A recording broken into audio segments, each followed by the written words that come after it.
Hey everybody! Today we're discussing the 3 fundamental keys, or at least 3 fundamentals that I think are invaluable to your success as a future high school varsity basketball player.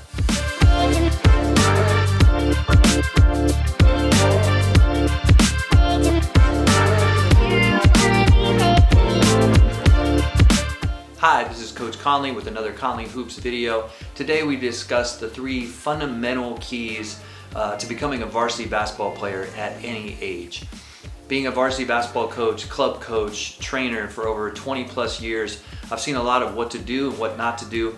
These are just 3 simple things that I think any player should learn and get good at as early as possible. The first one is become a great shooter. There is no better value in a skill than being able to shoot.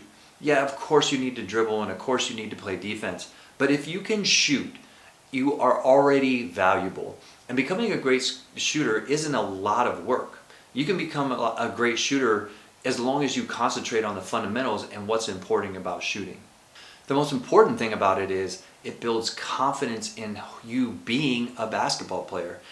But no varsity basketball team is ever going to take kids that can't score in today's basketball.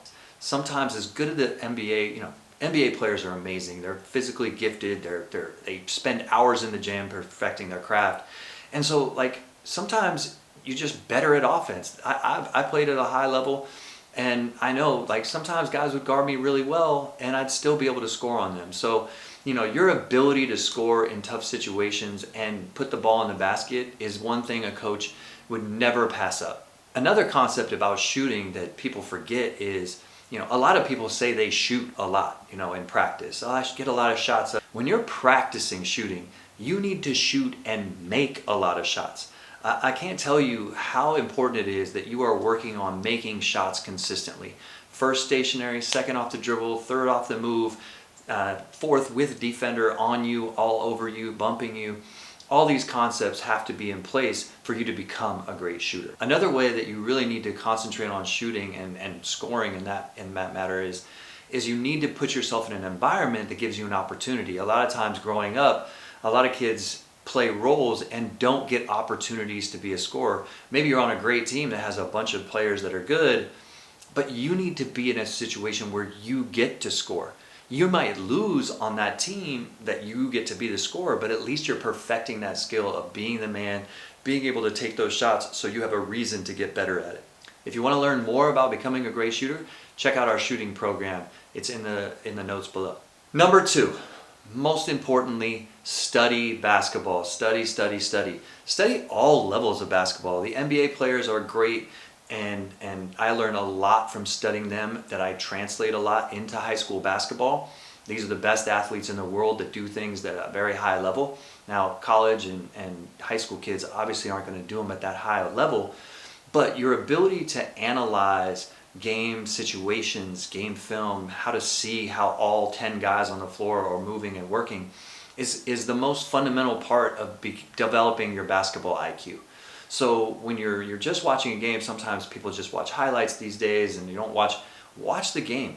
Watch moments in games. Watch how defenses play. Watch how offenses are constructed. Learn as many plays as you can while watching these games.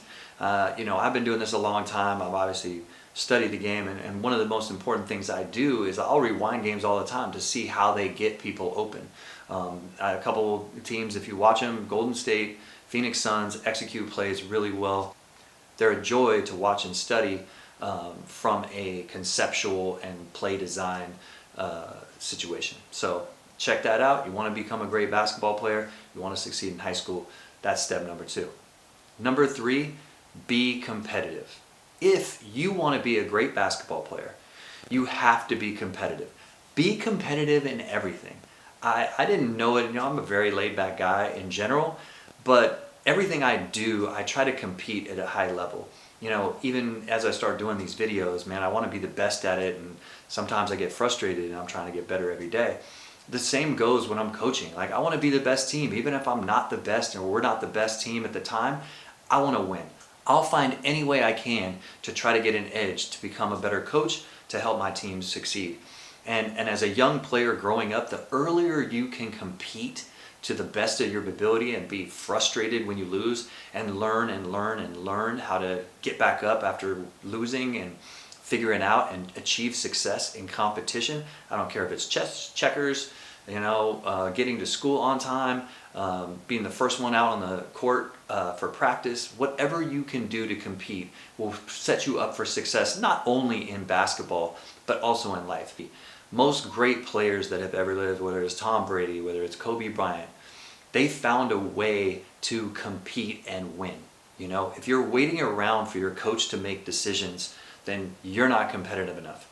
Go beat everybody in one-on-one after and before practice. Go outshoot guys in practice. Go outshoot the coach. Go play the best player one-on-one until you beat them on a consistent basis. That's being competitive. Don't sit around and wait for your opportunity. Create your opportunity by giving the coach something to see that makes you stand out. It will give you the opportunities that you're looking for.